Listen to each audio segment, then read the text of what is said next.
A very good day to all. I welcome you all for the lecture series on production technology. So we begin our lecture series with Unit 1, which is casting and joining processes. So to give an overview of casting and joining process, in this particular unit we will be discussing about the various types of casting as well as welding process. So the first part of our lecture is casting process. So in this casting process, we'll particularly discuss about the sand casting process. It's one of the most predominantly used casting process throughout the industry. The reason being the wide variety of applications of the sand casting. It is used in different fields and different intricate shapes can be made using the sand casting process. So that's the reason behind going for sand casting. As you can see the image clearly, it's a sand casting process. It denotes the sand casting process.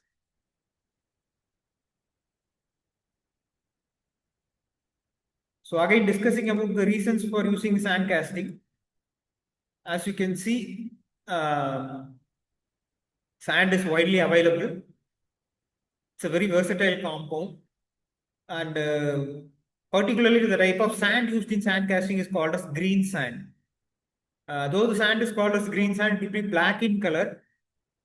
The reason for using green sand is that it's not any particular sand like a desert sand or your river sand. It's a combination of different sands. So the green sand consists of clay, river sand, as well as coal. The coal gives the green color, sorry, the black color for the green sand.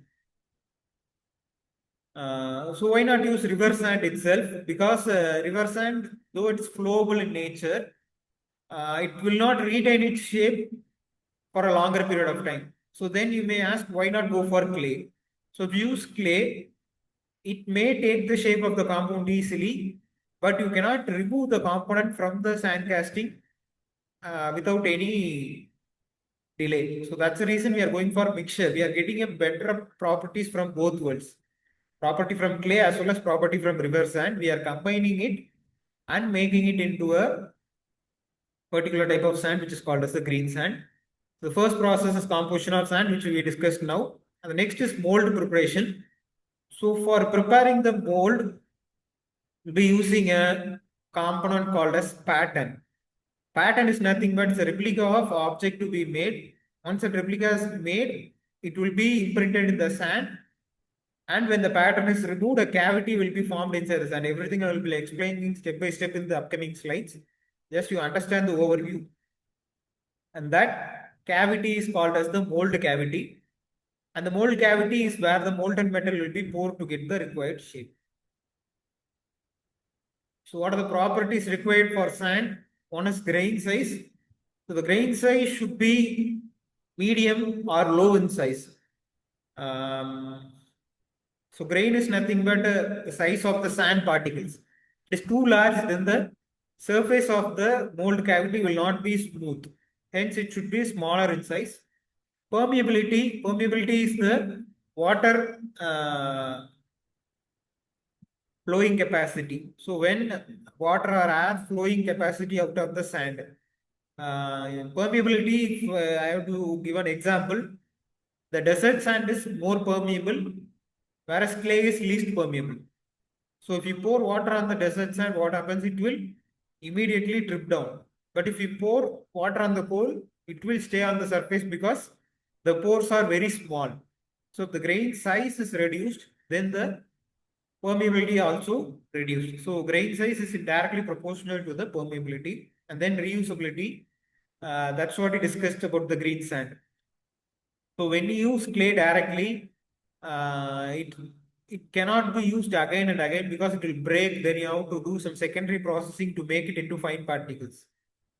But when you use a green sand, it can be broken down easily and can be used again and again. That's the reason we are going for a green sand. And hence the sand casting process is preferred because it is a reusable process. Sand can be used again and again. So pattern is the replica of the object which you have to make. For example, if you are making a dumbbell using casting, we'll make a shape of dumbbell in the wood. So that is called as the pattern. So what are the other agents used in sand casting? We'll discuss this later. There are some bonds and some additives used. So quality control, how the quality is being checked, everything we will be discussing step by step in the upcoming lecture videos. So advantages of sand casting, as you can see, it's very cost effective, versatile. Different types of components can be manufactured and also complex shapes can be manufactured.